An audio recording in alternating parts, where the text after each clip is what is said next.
A paz do Senhor.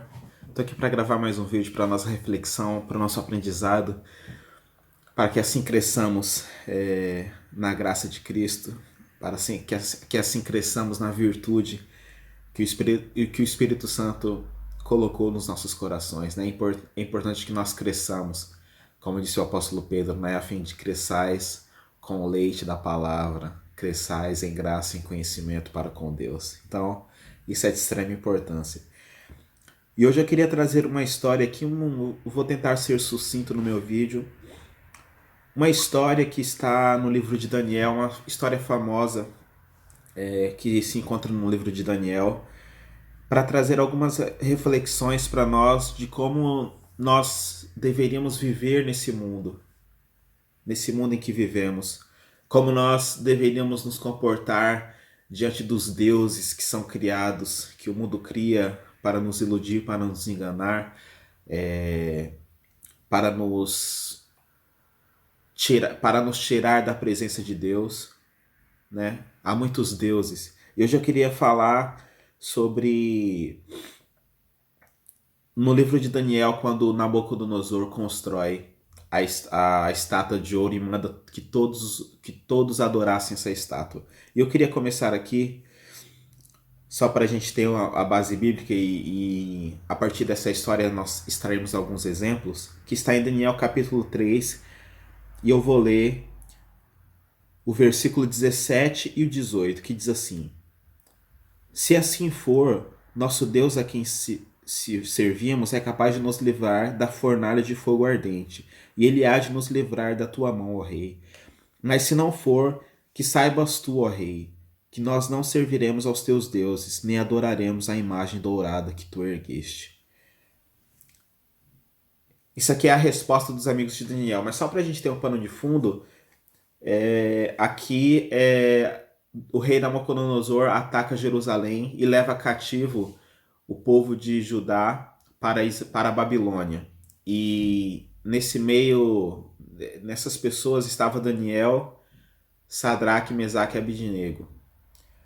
E nesse episódio aqui, o rei, que era idólatra, que era batia muito certo da cabeça, ele manda construir uma estátua de ouro e diz que ao som dos instrumentos musicais todos deveriam se prostrar para adorarem essa estátua de ouro que Nabucodonosor havia feito. Nesse episódio, Daniel, o profeta Daniel, famoso profeta, grande profeta Daniel, não está. Alguns dizem que talvez, como ele trabalhava no palácio, talvez ele estava em viagem cuidando das coisas do rei. Mas é uma teoria, né? Mas ele não se encontra. E só está apenas os 3 amigos de Daniel. Só que o que me chamou a atenção é que o rei decretou que todos adorariam a imagem e quem não adorasse a estátua de ouro que Nabucodonosor havia erguido, ele jogaria dentro da fornalha de fogo ardente. Esse era o resultado terrível de quem não adorasse essa estátua de ouro.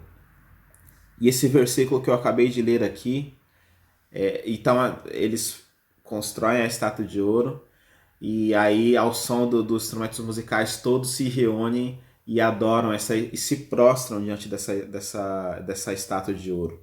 Só que os amigos de Daniel, eles não se prostraram. Eles não tinham um coração idólatra em si mesmo, porque eles eram fiel a Deus. E eles não se prostram, e o rei fica sabendo e chama-os para conversar, furioso porque eles não haviam se prostrado a essa estátua.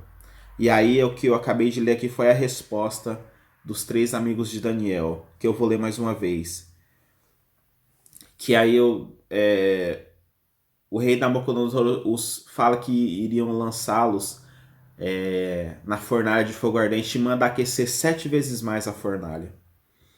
Porque ele estava furioso por Sadraque, Mesaque e Abidnego não adorarem e participarem dessa idolatria que Nabucodonosor levantou na Babilônia. E aí eles, mesmo com a ameaça, olha a resposta dos 3 amigos de Daniel, que mais uma vez eu vou ler. que diz assim: se for assim, nosso Deus a quem servimos, que é capaz de nos livrar da fornalha de fogo ardente, ele há de nos livrar da tua mão, ó rei. Mas se não for, que saibas tu, ó rei, que nós não serviremos aos teus deuses, nem adoraremos a imagem dourada que tu ergueste. Então eles mesmo diante da face do perigo, se mantêm firmes, se mantêm fiéis a Deus, se mantêm idôneos àquilo que eles acreditavam. E nós sabemos a história que eles são jogados na fornalha de fogo ardente. Só que vem um anjo do Senhor, Nabucodonosor olha e ele indaga para si mesmo: não jogamos 3 homens na fornalha, e como tem um quarto homem andando entre eles, e o quarto homem tem a semelhança do Filho de Deus, que eu creio ser o próprio Jesus, que estava andando com eles no meio do fogo, e nada aconteceu com eles, nenhuma ferida pelo fogo, nem um fio de cabelo queimado. Porque Deus os havia livrado, porque eles foram fiéis e creram no Senhor e não foram idólatras em si mesmo. E com essa história eu queria trazer a nossa reflexão seguinte: será que nós, assim como os amigos de Daniel, estamos sendo firmes contra a idolatria, contra os deuses que se erguem no mundo? O deus do sexo, do dinheiro, da selfie, dos seguidores no Instagram, no YouTube, do amor a si mesmo, do deus da imoralidade sexual, das feitiçarias, de pornografia. Qual Deus que nós estamos nos prostrando? Que Deus que nós estamos servindo? Será que nós estamos sendo firmes como cristãos, como servos de Cristo, de não nos prostrarmos a esses deuses que são criados pelo mundo para nossa destruição? Será que a nossa fé está sendo como a desses homens que não se prostraram e Deus os livrou? Então a minha reflexão hoje que eu deixo aqui nesse curto vídeo é que nós tenhamos a coragem de nos erguermos, de nós não nos prostrarmos diante do mundo, mas estarmos firmes diante do mundo. Esses homens viveram na Babilônia, um país extremamente idólatra, com um rei sanguinário.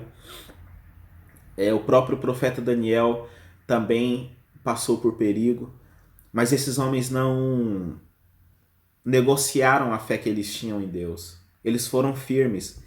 E hoje a nossa geração de cristãos que vivemos é tão fraca, né? Às vezes nós estamos trabalhando na igreja, indo na igreja todos os dias. Para nós homens eu falo, principalmente para nós homens. Estamos fazendo a obra do Senhor e aí por causa de uma mulher bonita, nós esquecemos tudo que aquilo que nós estamos fazendo para o Senhor e nos atolamos no pecado. Nós casados traímos a nossa mulher, praticamos a imoralidade. E a Bíblia diz em Provérbios que por causa de uma mulher um homem chega a pedir um pedaço de pão. Então, e hoje, né, e eu falo do sexo, eu falo da imoralidade porque é um Deus que nós estamos servindo, ao qual nós estamos nos prostrando. Mas que não seja assim, né?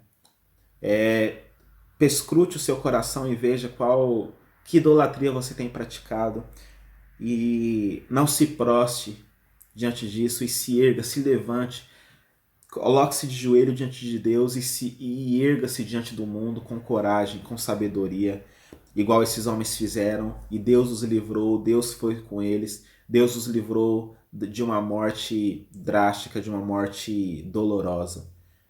E se nós nos erguermos diante do mundo, o Senhor estará conosco. Se nós nos prostrarmos diante de Deus e nos erguermos diante do mundo sem praticar a idolatria, sem praticar o amor, ser amantes de si mesmo, como disse o apóstolo Paulo quando escreveu a Timóteo, que ele disse que no fim dos tempos pessoas seriam mais amantes de si mesmas do que amantes de Deus, amariam a selfie, amariam o holograma. E esse é o mundo que vivemos. Hoje, o Deus redes sociais tem mascarado as pessoas, né? Hoje você vale o tanto que seguidor que você tem. E aqui não é eu faço os vídeos nas redes sociais e você pode usar as redes sociais para glorificar a Deus, mas não é a realidade, né? A realidade é o que a gente vive na nossa casa, no nosso lar, na nossa família, no nosso trabalho. Então, faça como os amigos de Daniel, não se prostre diante dos deuses deste século, não se prostre diante do Deus deste século e seja firme. Amém? Que Deus te abençoe, um abraço, um beijo no coração e até o próximo vídeo.